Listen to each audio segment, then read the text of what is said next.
Kembali semula di Malaysia, kita masih nak memberi peluang dan juga untuk memperkebaskan dan memperluaskan vaksinasi kepada golongan remaja. Yang disebutkan tadi lebih 300,000 dah pun selesai. Pada peringkat awal ini nampaknya sambutan yang cukup baik Alhamdulillah. dan kefahaman ibu bapa yang cukup mendalam demi perlindungan kepada anak mereka yang bakal kembali semula ke sekolah nanti. Baik, kita teruskan perbincangan ini. Kita terus ke topik utama. Kita nak bersama dengan Dr. Don Ismail Muhammad, merupakan Ketua Penolong Pengarah Kanan Bahagian Pembangunan Kesihatan Keluarga Kementerian Kesihatan Malaysia. Dan kita ada dua ibu dan juga anak, Puan Fatimah Zahrah Amizah Hamzah, merupakan ibu, dan juga anaknya Nur Alia Adriana Muhammad Azli. Assalamualaikum, selamat pagi semua. Waalaikumsalam warahmatullahi. Selamat pagi Fitri. Okey. Alhamdulillah. Baik, doktor, macam mana melihat momentum awal tentang vaksinasi ini? Nampaknya sambutan yang cukup bagus, kefahaman ibu bapa. Dan kita lihat kalau macam di laman sosial pun, ibu bapa temani anak mereka untuk sampai ke pusat vaksin itu. Dan nampak terancang, teratur dan semuanya berkefahaman kenapa perlu vaksin. Mungkin doktor dapat terangkan sebagai mukadimahnya. Okey, alhamdulillah Fitri, Fariha dan semua pendengar Emin Syai pagi ni. Jadi sebab kita dah memulakan program imunisasi COVID kebangsaan ni sejak awal bulan 2 hari tu, ya, dan saya rasa kefahaman tu dah semakin mendalam, dan kita faham bahawa penyakit COVID-19 ni adalah satu penyakit yang dinamik. Okey, maksudnya dekat sini kita kena lihat kebolehjangkitan penyakit ni bergantung pada jenis atau strain virus dan juga keadaan populasi setempat. Jadi kajian-kajian yang dah dijalankan sebelum ni pun menunjukkan bahawa lebih banyak manfaat daripada kemudaratan. Jadi dekat sini vaksin COVID-19 kita sasarkan kepada golongan remaja yang berumur 12 hingga 17 tahun sekarang ni, sebab satunya dia dapat melindungi kanak-kanak dari penyakit dan kematian akibat jangkitan COVID-19. Dan seterusnya dia dapat mengurangkan risikolah penularan jangkitan kepada kanak-kanak di sekolah bagi kanak-kanak yang tidak dapat menerima vaksin, tak layak menerima vaksin. Sebab kita tahu bahawa vaksin ini bukan semua orang layak menerimanya atas sebab faktor kesihatan, dan sekaligus benda ni dia akan menjadikan sekolah tu selamat untuk dibuka. Jadi kalau kata yang kata tak semua orang boleh dapat vaksin ni kan doktor, maknanya ada surat khas diberikan dan maknanya dia masih boleh pergi ke sekolah ke, macam mana? Bukan, dia tidak ada surat yang dibolehkan macam ni, tak layaknya disebabkan masalah kesihatan. Jadi murid yang ada masalah kesihatan ni, mereka perlu menjalani pre-vaccination assessment atau penilaian pravaksinasi. Yang mana siapa yang menjalankan penilaian ini adalah pakar-pakar dan pegawai perubatan yang merawat murid tersebutlah. Dan biasanya golongan ini akan diberi vaksin di hospital-hospital yang tertentu yang telah ditetapkan. Jadi bila vaksinasi ini dia layak, tetapi dia perlukan pemerhatian yang lebih. Jadi dia akan diberi di special PPV lah, SPPV. Dan untuk penilaian ni biasanya kita melihat kepada satu, kalau kanak-kanak tu dia mempunyai ketahanan imun badan yang rendah disebabkan penyakit dia yang ada kan, ataupun ubat-ubat yang dia ambil. Dan yang kedua, mungkin kanak-kanak ini atau remaja ini dia dalam treatment yang mana yang treatment tersebut akan mengakibatkan darah dia tu mencair. Okey. Dan yang ketiga adalah kanak-kanak yang pernah alami alahan untuk apa-apa jenis vaksin sebelum ni.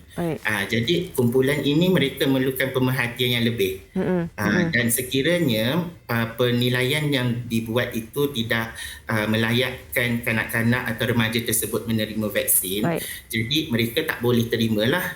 Jadi bila remaja lain dalam satu kelas tu, yang lain tu mereka telah pun menerima vaksin, secara tak langsung dia akan melindungi kanak-kanak ini daripada jangkitan COVID.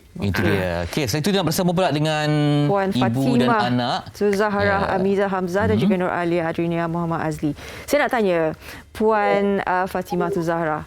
Jadi sebagai ibu kan, bila dikeluarkan arahan sebegini, maknanya anak-anak berusia 12 hingga 17 tahun perlu diberikan vaksin ini. Jadi penerimaan awal tu bagaimana sebagai ibu?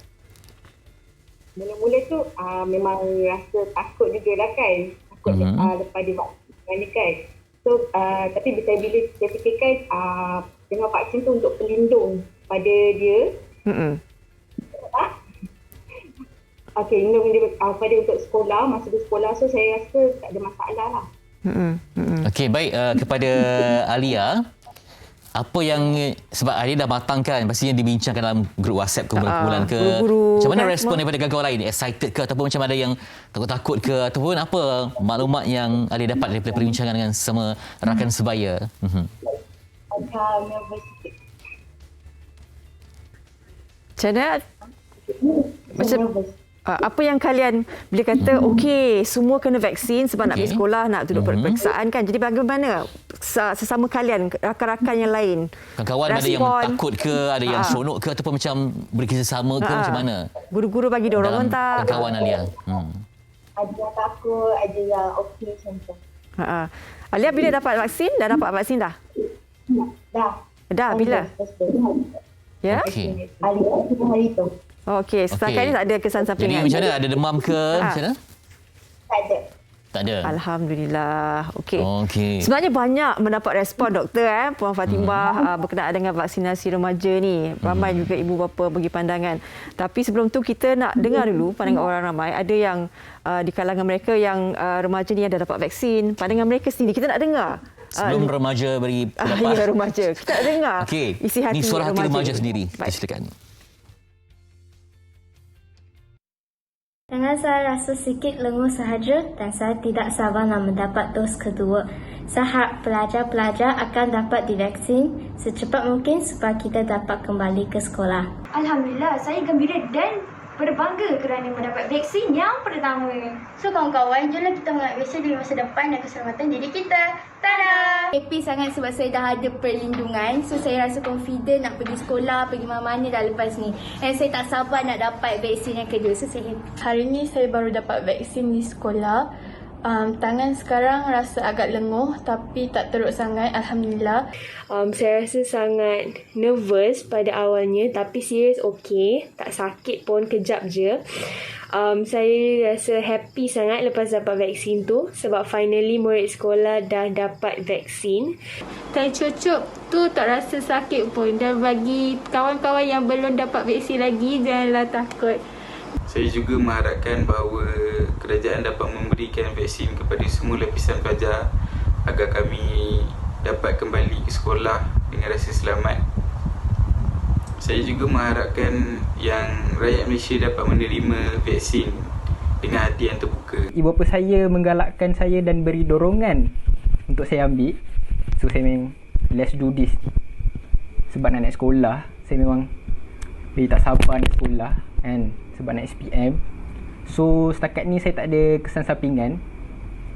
Cuma lenguh je lah kan. Tapi sekejap tu. Itu dia adik Aiman on.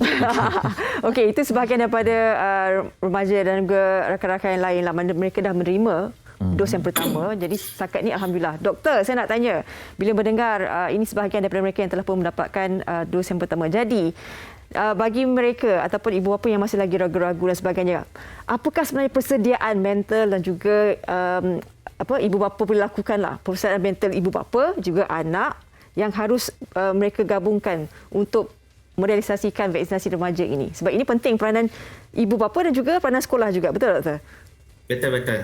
Okey, saya faham sebab sekarang macam remaja dekat rumah, anak-anak dekat rumah kan, kita dah tak sabar-sabar nak naik sekolah, dah lama sangat duduk dekat rumah kan. Jadi yang pertama sekali, ibu bapa, saya sarankan dapatkan informasi yang terkini, yang sahih, yang betul-betul kita boleh percaya. Okey, dan informasi yang perlu adalah berkenaan dengan vaksin dan juga tentang liputan vaksin yang diperlukan. Sebab apa? Kalau kita lihat vaksin ni untuk dia berkesan kepada badan, dia bukan sekali cucuk dah boleh terus berkesan. Okey, vaksin ini akan menunjukkan keberkesanan melalui peningkatan antibodi dalam badan mulai hari ke-12 selepas dos pertama diberikan. Jadi pembentukan antibodi akan meningkat secara mendadaklah selepas suntikan dos kedua. Jadi bagi yang masih ragu-ragu nak teruskan atau tidak vaksin ini, anda kena faham bahawa perlindungan secara optimal tu berlaku selepas kita dapat dos kedua. Okey, dan lengkap dos kedua tu bermaksud dalam semasa 2 minggu selepas dos kedua. Jadi ibu bapa jangan risau. Okey, adik-adik yang dah cakap tadi pun saya rasa anda gembira menerima vaksin sebagai langkah kita untuk melindungi diri sendiri. Dekat sini ibu bapa kena pastikan bahawa anak-anak ini daftar di dalam MySejahtera. Okey, sebagai persediaan anda dah daftarkan anak dalam MySejahtera, sama ada MySejahtera anak ataupun MySejahtera ibu bapa atau penjaga sebagai tanggungan. Kenapa? Sebab ini adalah untuk kita generate digital vaccination certificate tu. Dan kemaskini segala maklumat ya. Jadi kita harapkan semoga dengan adanya bertambahan remaja yang divaksin ini, bertambahlah perjuangan kita untuk mencapai imuniti kelompok bagi mencipta satu suasana yang selamat untuk semua. Sebelum tu Puan Zara, saya nak tanya juga sebagai ibu yang telah memberikan kebenaran untuk anda mendapatkan vaksin ini. Mungkin Puan Zara boleh bagi tahu kepada ibu bapa yang lain, ini mungkin antara yang perlu pengorbanan yang perlu dilakukan untuk demi masa depan anak-anak. Saya menyarankan kepada ibu bapa yang lain yang boleh anak vaksin, saya sarankan supaya ini dia cara untuk kita nak pastikan keselamatan anak kita di sekolah nanti kan. So saya galakkanlah vaksin, lagi pun anak saya cakap tak sakit. Okay. Dan minta wang sebagai diorang maksudnya dia pelindung kepada mereka di masa sekolah atau di mana lah. Diorang pun salah satu boleh menyebabkan pembawa kan. So yang tu kita takut lah.